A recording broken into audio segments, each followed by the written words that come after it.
Estamos rodeados de una verdadera nube de testigos. 17 de agosto de 2025, 20º domingo durante el año.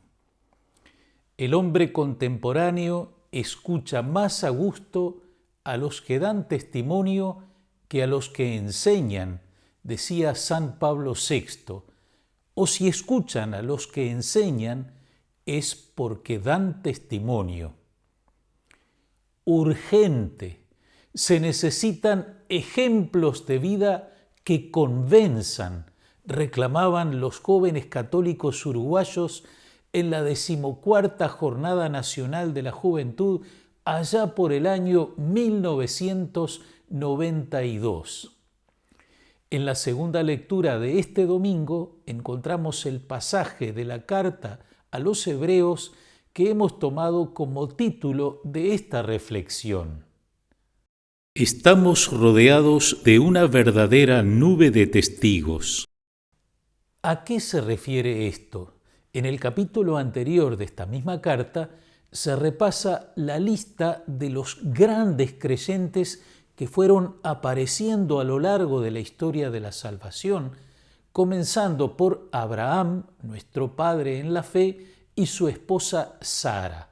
De Abraham se dice: obedeciendo al llamado de Dios, partió hacia el lugar que iba a recibir en herencia, sin saber a dónde iba.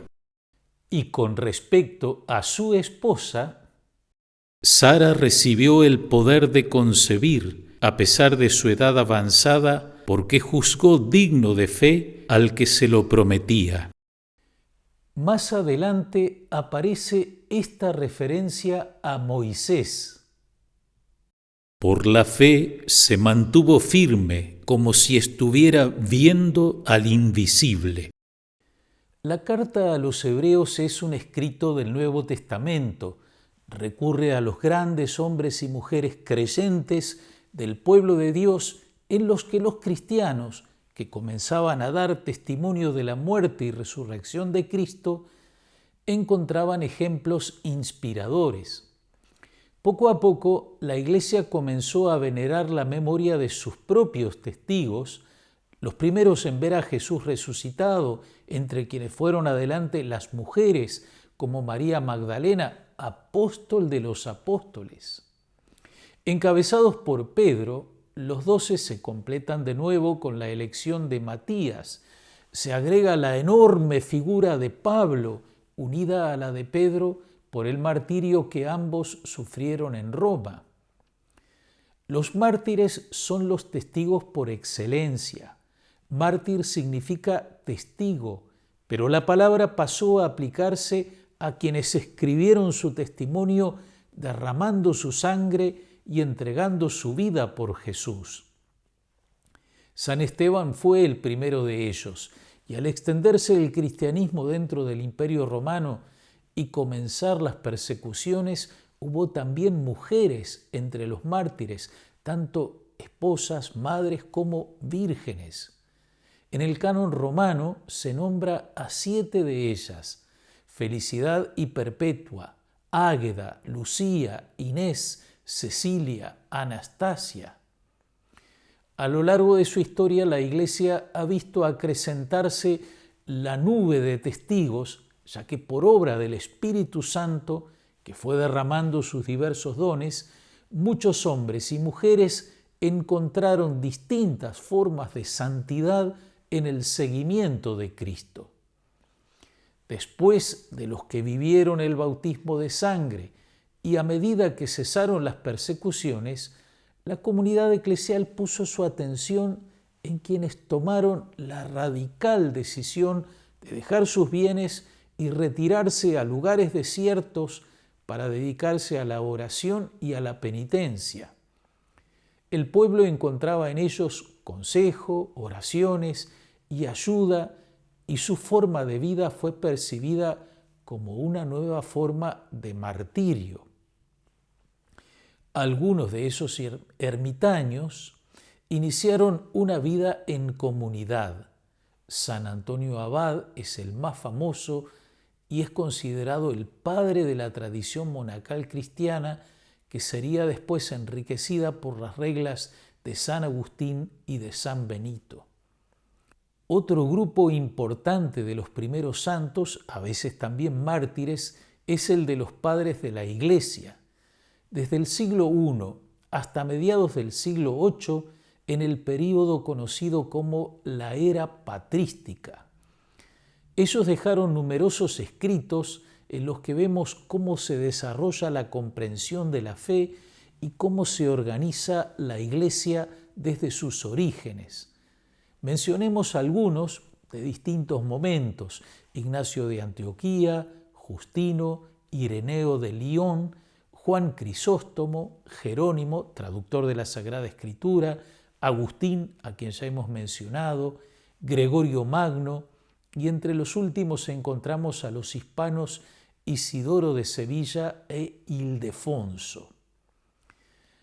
A finales de la Edad Media, en la que hubo muchos santos entre monjes y monjas, resaltan las figuras de fundadores como Domingo, Francisco y Clara de Asís. En el siglo XVI, la dolorosa fractura de la Reforma protestante trajo como contrapartida una gran reforma católica, y de ese torbellino surgieron figuras como las de Ignacio de Loyola, Teresa de Jesús, Juan de la Cruz, Carlos Borromeo, Francisco de Sales, Juana de Chantal, Vicente de Paúl.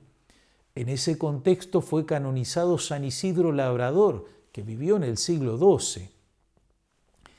Y ya no hay más tiempo.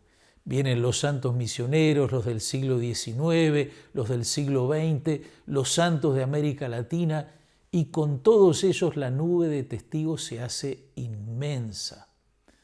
Cuántas formas de santidad, cuántos nombres queridos se fueron sumando.